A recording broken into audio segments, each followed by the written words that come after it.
How to get 1099 from Amazon Flex. If you earn more than $600 in income from Amazon Flex in the previous tax year, then you would be eligible for tax. First, go to your Amazon website. Click here. Click on Sign In. Then log into your account with email and password. After that, click on Account. Then scroll down. Then click on your seller account. We're going to go up to the top left-hand corner. We're going to click on these little 3 bars right here. Then we're looking for the little drop-down that says Reports. We're going to go down to Tax Document Library. Click on that. This is going to pull up all of the forms that Amazon has in the system for you.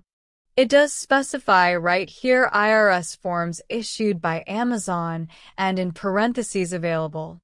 You can download it from here as PDF. That's it. Thanks for watching.